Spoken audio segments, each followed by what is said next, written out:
तो hello student, बहुत ज़्यादा स्वागत है आपका इस चैनल पे। तो अब यहाँ पे मैं 12th क्लास के लिए फिर से एक नई वीडियो के साथ आया हूँ। ठीक है, तो अब यहाँ पे आप लोगों को पढ़ना है एक नया कंसेप्ट विद्युत क्षेत्र के बारे में। ठीक है, तो उससे पहले अगर आपने पुरानी वीडियो नहीं देखी तो जाके उन्हें देखो, क्योंकि उसमें मैंने आपको कूलाम का नियम और बेसिक आवेश वगैरह के बारे में बताया है। ठीक है, कूलाम के नियम पे यहाँ पे 3 वीडियो बनी है। एक पे तो आपको पूरा बताया है कि कूलाम का नियम क्या होता है, क्या फॉर्मूला है और क्या लिमिटेशन है। और जो उसके बाद 2 वीडियो आई है ना, उसमें मैंने खाली न्यूमेरिकल बताए हैं और बहुत ही अच्छे लेवल के न्यूमेरिकल हैं। ठीक है, उन न्यूमेरिकल का मतलब है आपकी बत्ती जलाना, मतलब दिमाग की बत्ती जलाना। ठीक है, तो आपने अगर उन्हें नहीं देखा तो जाके जरूर देखो। ठीक है, तो उन्हें बहुत अच्छे अच्छे कंसेप्ट है और अगर आप बोलोगे तो उससे और ज़्यादा अच्छे लेवल के मेरे पास न्यूमेरिकल्स हैं जो मैं आपको करा सकता हूँ। तो अब यहाँ पे मैं ज़्यादा बात नहीं करूँगा, डिस्क्रिप्शन में उसका लिंक है, जाके जरूर देखो। ठीक है, अब बात करते हैं हम लोग नई चीज़ के बारे में। तो आप लोग जितने भी 12th क्लास के स्टूडेंट हैं, ठीक है, वो नई हेडिंग लगा दे विद्युत क्षेत्र के बारे में। ठीक है, विद्युत क्षेत्र, जिसको हम लोग इंग्लिश में इलेक्ट्रिक फील्ड भी कहते हैं। ठीक है स्टूडेंट, तो अब ये नई चीज़ है इलेक्ट्रिक फील्ड। आपने 10th क्लास में मैग्नेटिक फील्ड के बारे में जरूर पढ़ा होगा। ठीक है, आज यहाँ पे आप इलेक्ट्रिक फील्ड के बारे में पढ़ रहे हैं, मतलब प्रोग्रेस हो रहा है कहीं ना कहीं। ठीक है, ऐसा बोल दिया जाएगा। तो स्टूडेंट देखो क्या होगा, मान लो अभी मैंने आपसे बोला कि यहाँ पे एक प्लस क्यू आवेश रखा हुआ है। ठीक है, एक प्लस क्यू आवेश रखा हुआ है और इधर एक हम छोटा सा कोई आवेश लेके आते हैं, Q0 हमने नाम दिया इसे। Q0 आवेश आपका होता है एक ऐसा आवेश, इसको हम लोग बोलते हैं परीक्षण आवेश। क्या नाम दिया इसे? परीक्षण आवेश।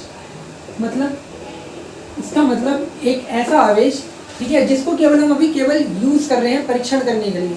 ठीक है, तो इसलिए इसका परीक्षण आवेश नाम दिया। मतलब लैब में इसको आधार मान के इससे सारे प्रयोग करते हैं हम लोग यूज करने के लिए।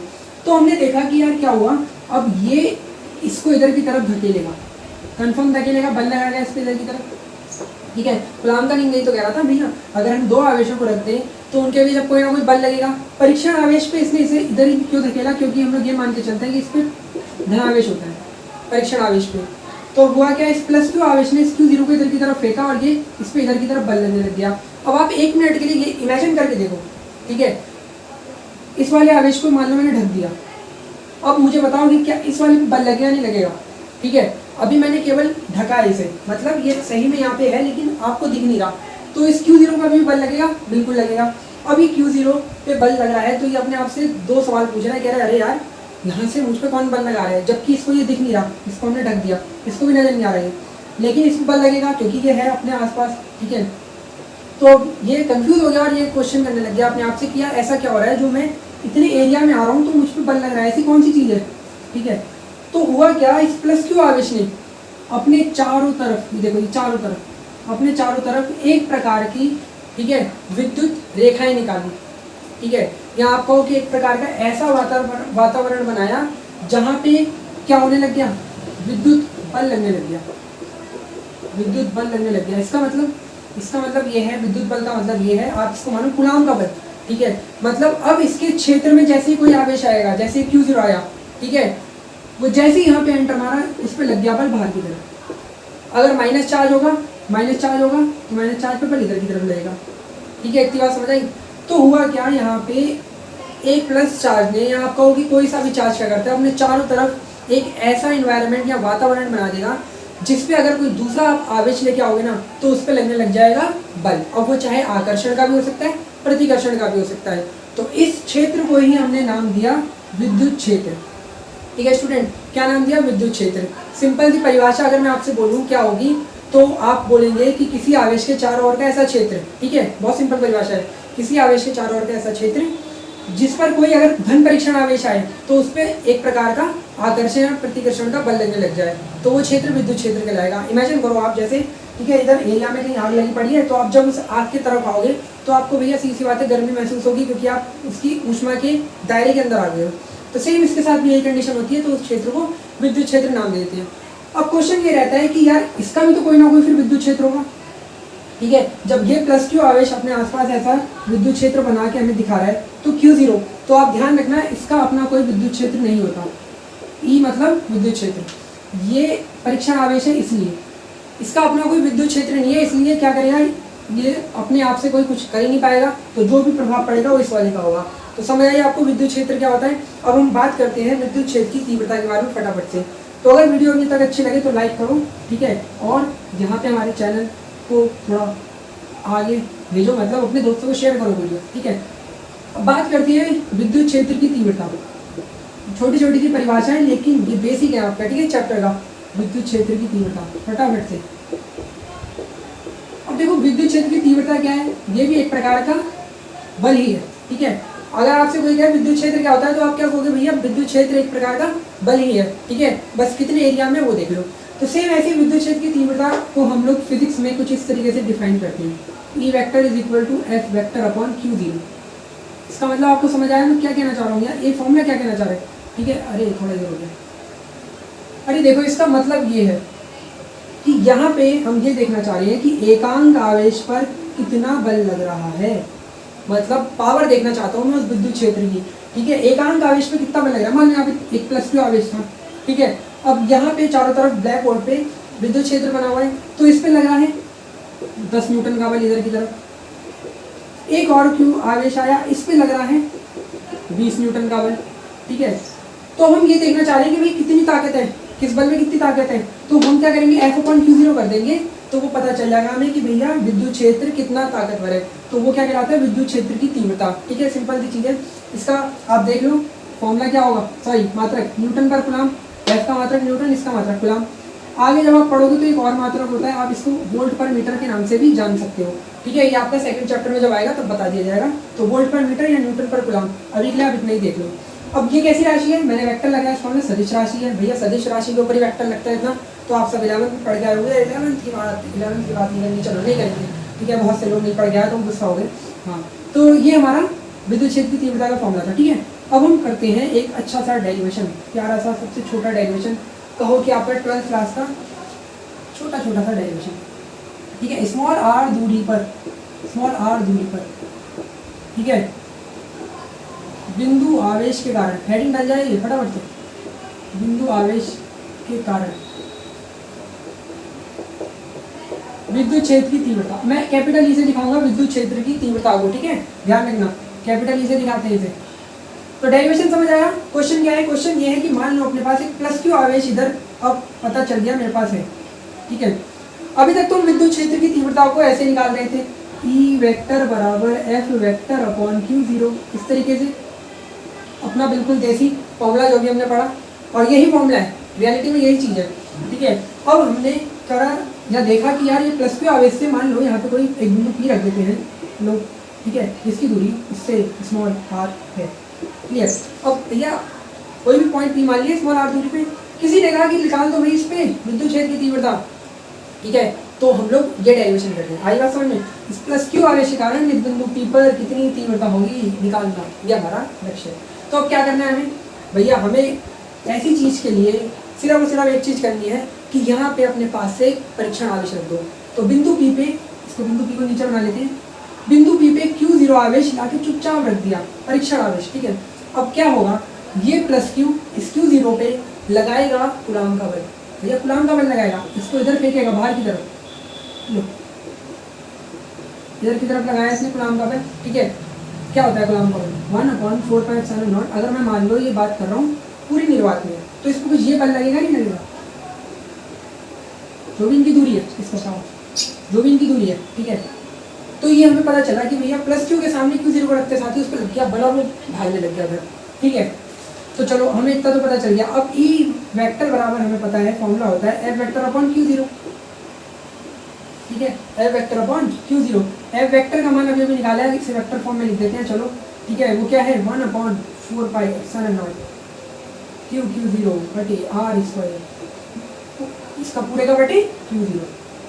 तो Q0 से Q0 कट गया, और आपका लास्ट में जो आंसर आया है वेक्टर फॉर्म में वह है 1/4πε0। ये वेक्टर फॉर्म वगैरह तो बातें ही हैं, ठीक है। तो ये आपका एक नया फॉर्मूला आया, ठीक है। अगर आपको आज के बाद किसी भी आवेश से किसी भी दूरी पे कोई विद्युत क्षेत्र निकालना है तो फॉर्मूला आपको ये याद करना पड़ेगा, न्यूटन पर कूलाम इसका मात्रा होता है, ठीक है स्टूडेंट। तो बहुत इंपॉर्टेंट फॉर्मूला है, इसको आपको याद करना है, तभी आप कुछ कर पाओगे अपनी इस पूरी 12th की फिजिक्स में, ठीक है। इसको नोट करो। और देखो कुछ नहीं करा, एक बार फिर बताता हूँ। प्लस क्यू आवेश के कारण इस पी पॉइंट पे विद्युत क्षेत्र की तीव्रता देखनी थी, मानिए दूरी आ है।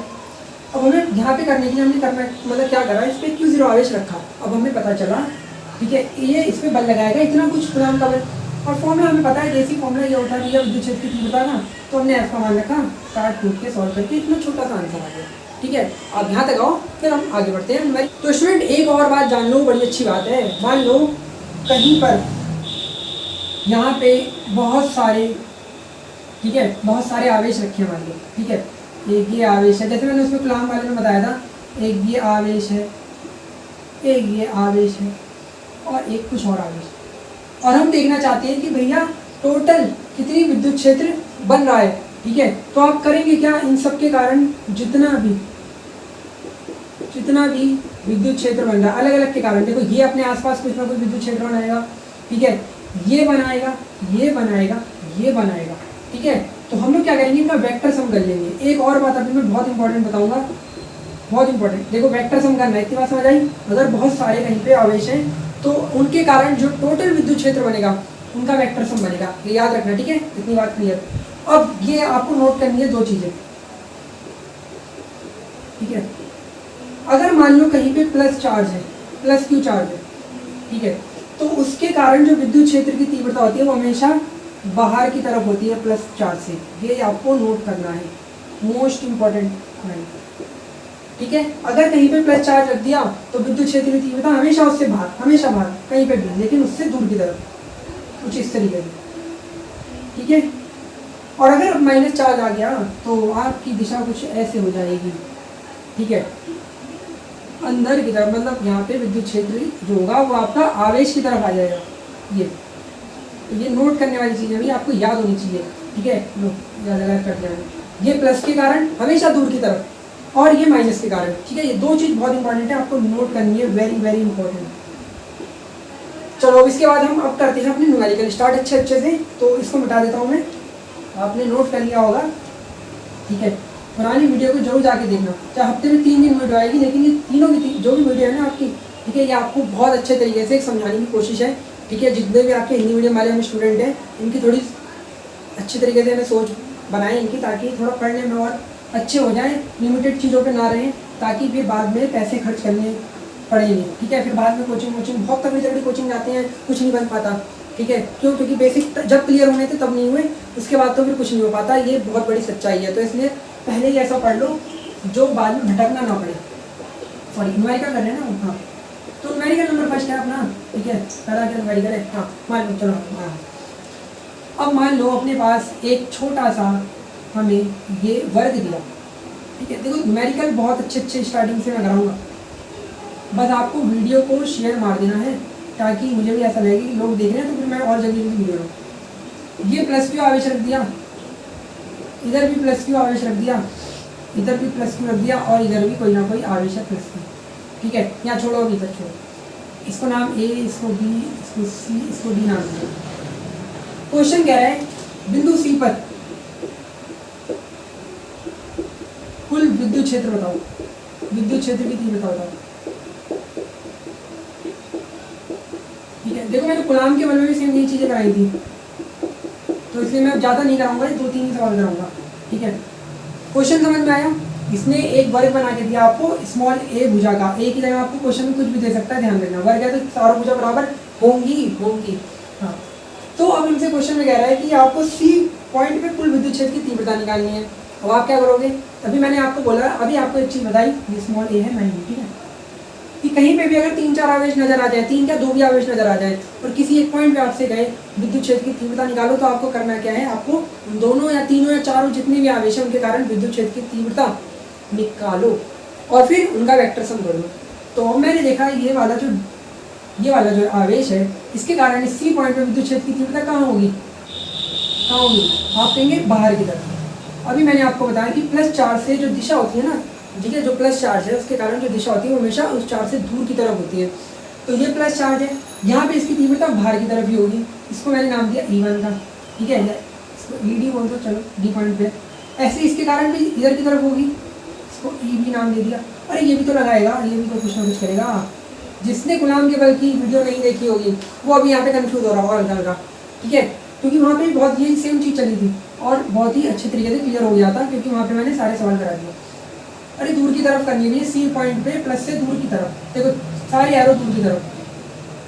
तो टोटल अगर मैं आपसे कहूँ सी पॉइंट में जो तीव्रता होगी आप क्या कहोगे, वो होगी ई ए, ठीक है, E B plus E D, यही तो होगी तीनों के योग के बराबर, तीनों का वेक्टर सम, तीनों का वेक्टर सम फटाफट, ठीक है, यही तो होगी। अभी आपको अभी इस वीडियो में बताया है कि आप वेक्टर सम कर दो बस सॉरी, तो आप इतना आराम से कर दोगे। लेकिन अब क्वेश्चन आता है कि यार ये क्या करें, अब इनका मान कैसे निकालें।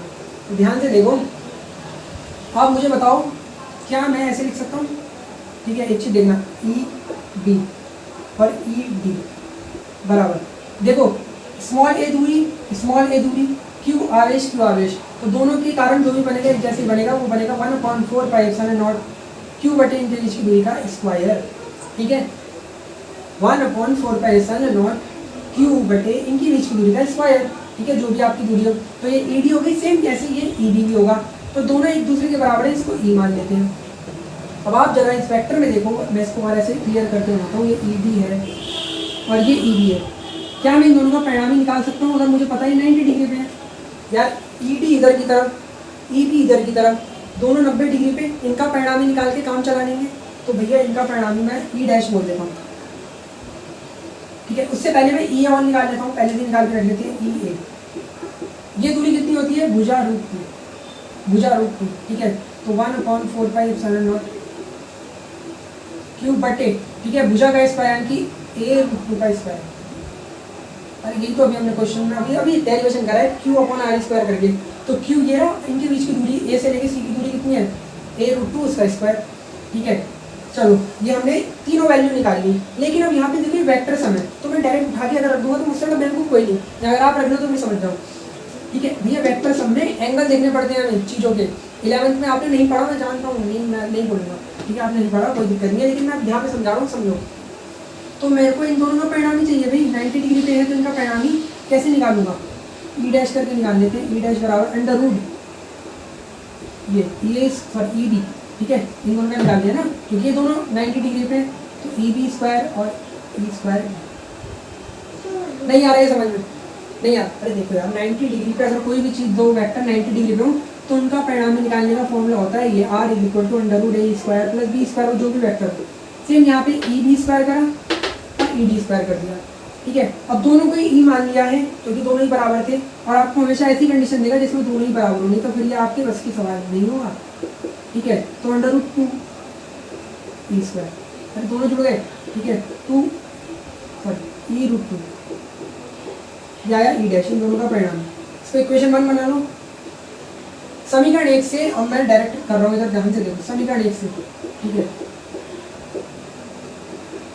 जो ई सी आएगा वेक्टर फॉर्म में वो हमारा होगा, ठीक है, ई ए वेक्टर प्लस इन दोनों का परिणाम ही कितना आया, इन दोनों का परिणाम ही ये आया ई डैश, तो ई डैश वेक्टर लगाना है, लगा दो, ठीक है, वेक्टर लगाना है, लगा दो, कोई दिक्कत नहीं, क्योंकि हमने वेक्टर से सब काम करा है। अब मैं ई और ई डैश का मान रख के ई डैश का ई ए डैश, ठीक है, सॉरी ई ए और ई डैश का मान रख के क्या सॉल्व नहीं कर सकता, बिल्कुल कर सकता हूँ। ये देखो ये रहा इसका मान, ठीक है, ऐसे कर लो। चलो अभी ई डैश का मान आया ई रूट 2, ई का मान क्या मुझे नहीं पता, यहाँ से सब पता है मुझे, तो मैं इसको रख के क्या सॉल्व नहीं कर सकता, बिल्कुल कर सकता हूँ, तो आप सॉल्व कर लेना यहाँ के, ठीक है। इसके बाद तो ये हमारा एक छोटा सा सवाल था, इसके बाद हम आगे बढ़ते हैं फटाफट एक और सवाल पे, ठीक है। तो बहुत सिंपल चीज़ है, ठीक है। इसको मिटा के एक और सवाल आपको कराता हूँ त्रिभुज वाला, ताकि थोड़ा और क्लियर हो जाए। ये अच्छा सवाल था अपने में, ठीक है। तो इसलिए आपको क्या करना है, जितने भी मेरे लेक्चर आ रहे हैं ना, ठीक है, आप इनको जरूर पढ़ो, ठीक है, आप इनको जरूर पढ़ो। आपके जितने भी अच्छे न्यूमेरिकल है मैं यहाँ पे करा रहा हूँ, और आपको सब तरीके से एक तरीके से स्ट्रॉन्ग बनाने की कोशिश कर रहा हूँ फिजिक्स में, ठीक है। रटना किसी भी चीज़ को नहीं है। अगला क्वेश्चन मान लो आ गया, ये त्रिभुज बना दिया, ठीक है, प्लस क्यू आवेश, यहाँ पे मर्जी कोई सा भी ले सकते हैं, माइनस भी ले सकता हूँ, प्लस भी ले सकता हूँ, कोई ऐसी दिक्कत नहीं है, ठीक है। ये ए पॉइंट हो गया, बी पॉइंट हो गया, सी। क्वेश्चन में फिर बोला सी पॉइंट पे, किसी पे भी बोल सकता हूँ, ये कोई ऐसा नहीं है कि हम यहाँ रट रहे हैं, क्वेश्चन यही है। माइनस भी दे सकता है, इधर भी माइनस दे सकता है, कुछ भी हो सकता है। तो सी पॉइंट पे अगर मुझे विद्युत क्षेत्र की तीव्रता निकालनी है तो इस ए और बी वाले को फोकस कर लो, दूरी इसकी ए मतलब सिंपल था अपना एक समबाहु त्रिभुज। तो इस प्लस के कारण यहाँ पे इसकी तीव्रता होगी ये, दूर की तरफ होगी ना हमेशा प्लस के कारण, ऐसे इसके कारण भी दूर की तरफ होगी, इसको मैंने बोल दिया ई, ठीक है। चलो ई और ई बी दोनों ही बराबर होंगे, क्यों? स्मॉल ए दूरी दोनों पे आवेश भी एक जैसे, 1/4πε0 क्यू बटे ए स्क्वायर, ठीक है। ऐसे तो निकालते हैं और दोनों को ई मान लिया। अब अगर इनके बीच का एंगल पता चल जाता तो इनका परिणाम ही निकाल लेंगे। आप बताओ ये एंगल कितने डिग्री होगा? 60 डिग्री। अरे यार, समबाहु त्रिभुज का हर एंगल कितना होता है? 60। तो अगर ये 60 तो ये भी 60। लो भाई, हमें इनके बीच का परिणामी कोण भी मिल गया। तो इसलिए मैं वेक्टर फॉर्म में इसी निकाल सकता हूँ, अंडरवुड में E A square E B square plus 2 E B cos 60 degree, ठीक है, जो एंगल इनके बीच में। परिणामी का फॉर्मूला होता है ये, ठीक है। तो आपको आता ही होगा, नहीं आता तो कोई दिक्कत नहीं है, आपको सर्च मारना है एक बार, ठीक है। इंटेलिजेंट एरा प्लाम का नियम, इसमें सभी चीज़ें करा रखी है भाई, सब फोकस करके बताएगा। तो ये सब ई मान रखा है, तो ई स्क्वायर 2e इंटू ई, ठीक है, कॉस 160 सॉरी कॉस 60 का मान 1/2, 2 से 2 कैंसल, ठीक है। ये हो जाएगा 2e स्क्वायर, ये हो जाएगा ई स्क्वायर, तो 3e स्क्वायर, ठीक है। ई तो बाहर आ जाएगा, √3 अंदर बच जाएगा। ई का मान उठा के क्या रख नहीं सकते हम यहाँ से, तो हमारा जो लास्ट आंसर आएगा वो इधर कर देता हूँ मैं, ठीक है। 1/4πε0 Q/A²√3 फाइनल आंसर ये, ठीक है। तो ये अच्छे क्वेश्चन है आपके। अब आगे बढ़ते हैं हम लोग। देखो फाइनल आंसर क्या माना गया, ध्यान रखो, वेक्टर राशि है। वेक्टर राशि में कभी भी हम अगर किसी भी चीज़ के लिए टोटल चाहिए ना, तो उसके लिए हमें थीटा की बहुत बड़ी ज़रूरत होती है। उन दोनों वेक्टरों के बीच हमें कोण जब तक नहीं पता होगा हम नहीं निकाल सकते उनका परिणामी, ठीक है। इसलिए हम लोग परिणामी के लिए ये सिंपल सा फॉर्मूला यूज़ करते हैं। आइएगा समझ में, ठीक है। हम नहीं जोड़ सकते बिल्कुल उठा के, जैसे अदिश राशियों में जोड़ देते हैं ना, वैसे वेक्टर में नहीं होता ये सब। तो ये आपको 2 अच्छे सवाल कराए, ठीक है। अब हम जल्दी से आगे बढ़ते हैं और अच्छे सवाल की तरफ। अभी तो मैं आपको ऐसे ऐसे सवाल करा रहा हूँ जो आपके बोर्ड लेवल के लिए इंपॉर्टेंट है, और इनमें से बहुत से सवाल तो बोर्ड लेवल पे बहुत से लोग नहीं कराते हैं, ठीक है। क्वेश्चन नंबर 3, मान लो अपने को आवेश दिया एक +q, यहाँ आवेश दिया -2q और इनके बीच की दूरी 1 मीटर दी। बोला बताओ कहाँ पे विद्युत क्षेत्र की तीव्रता 0 होगी। कहाँ पे मतलब वो कौन सी दूरी है, ठीक है। इसको यहाँ से हटा, आएगा समझ में। अरे कोई सा भी आपको 2 आवेश दिए, कितनी भी दूरी पे दिए, क्वेश्चन कह रहा है बताओ कहाँ पे इनकी विद्युत क्षेत्र की तीव्रता 0 होगी, ठीक है। तो आप कैसे करोगे, सिंपल सवाल, ठीक है। आप मान लो वो पॉइंट यहाँ पे, मान लिया मैंने वो P पॉइंट इधर है जहाँ पे तीव्रता कैसी है, 0 हो रही है। तो भैया क्या होगा, ध्यान से देखना, ठीक है। चलो इसको भी प्लस ले लेते हैं, माइनस नहीं ले रहा हूँ, प्लस ले रहा हूँ, जानबूझ के भी प्लस ले रहा हूँ, ठीक है। आप मुझे बताओ इस प्लस के कारण इस P पॉइंट पे तीव्रता किधर होगी, आप कहोगे बाहर की तरफ। अभी तो पढ़ा हमने कि प्लस के कारण किसी भी पॉइंट पे तीव्रता उससे दूर, ठीक है, सही है। ऐसे इस वाले के कारण तीव्रता इधर की तरफ, भैया ये भी प्लस है। तो ये वो ऐसी दूरी है जहाँ पे तीव्रता 0 हो सकती है। क्यों 0 होगी भैया, दोनों वेक्टर को देखो अपोजिट साइड में है, तो ये दूसरे को कैंसिल कर सकते हैं ना, तो यहाँ ही तीव्रता 0 होगी। और अगर आपको इससे पहले भी मैंने कूलाम वाले वीडियो में बार कूलाम की वीडियो क्यों बोल रहा हूँ, क्योंकि यहाँ पे पूरा जो तीव्रता है वो विद्युत क्षेत्र के रूप में लिखे वो कूलाम के नियम में निकल रही थी बल में, ठीक है। तो आपको वहाँ पे पूरा इसके ऊपर ब्रीफली बताया गया था कि क्यों यहाँ पे लिया गया, क्यों इधर नहीं। मैंने वहाँ पे एक नोट करके कराया था कि अगर आपको कभी भी ये आवेश के चिन्ह एक जैसे मिल जाए तो आप बिना सोचे समझे भैया सीधा उनके बीच में तीव्रता 0 मान लेना, या बल संतुलन में होगा। ऐसे अगर मैं अभी माइनस कर देता हूँ तो मैं बाहर की तरफ देखा, वो भी इस वाले आवेश से इधर की तरफ। तो ये पूरा बता रखा है, इसलिए कह रहा हूँ एक बार वो वीडियो जरूर देखो, ठीक है। तो भैया अगर तीव्रता 0 है तो इसका मतलब E1 बराबर E2, तभी तो दिया 0 होगी। मतलब यहाँ पे जितना ये है उतना ही पॉइंट सेट में ये लग रहा होगा, कैंसिल करेंगे और 0 देंगे, ये चीज़ होगी।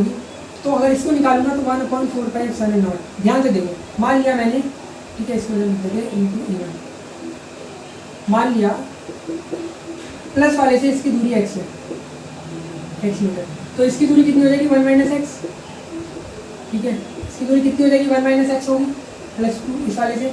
तो भैया अब मैं इस +2 के कारण बिंदु P पे निकाल रहा हूँ, तो फॉर्मूला होता है 1/4πε0 Q बटे दूरी का स्क्वायर यानी कि एक्स का स्क्वायर, देखो दूरी है, ठीक है, बराबर 1/4πε0।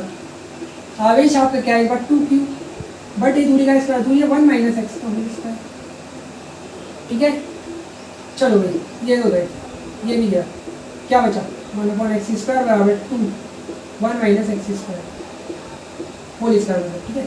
वर्गमूल जब मैं लूँगा तो क्या हो जाएगा 1/x, ठीक है, हट जाएगा स्क्वायर, √2 बचेगा यहाँ पे और यहाँ 1 - x। अब इसको सॉल्व कर लूँ, 1 - x बराबर, ठीक है, x √2 उधर जाके हो जाएगा आपका 1 = x √2 + x, ठीक है, यहाँ x कॉमन आ जाएगा तो √2 + 1, यहाँ से x की वैल्यू आपकी आएगी, इधर निकाल देते हैं, इधर x की वैल्यू कितनी आएगी आपकी 1/, ठीक है, √2 + 1 सॉल्व कर लेना, ठीक है, मान रख के इतना आपका आंसर आ जाएगा मतलब। तो ये वो पॉइंट है जहाँ पे तीव्रता आपकी कैसी होगी, शून्य होगी। आ रही बात समझ में। तो ये 3 अच्छे क्वेश्चन मैं लेकर आए। अब इसके बाद में आपके अगले पार्ट पे और अच्छे क्वेश्चन लेके आऊँगा विद्युत क्षेत्र की तीव्रता से संबंधित, ठीक है। मज़ा आ जाएगा आपको, इतने अच्छे क्वेश्चन आएंगे ना वो वाले कि आप कहोगे कि यार बहुत बढ़िया पढ़ा दिया, ठीक है। और इसके लिए आपको करना क्या है, इस वीडियो को लाइक करो, शेयर करो और अपने दोस्तों को बताओ, ठीक है। ऐसे वीडियो लाता रहूँगा। Thank you.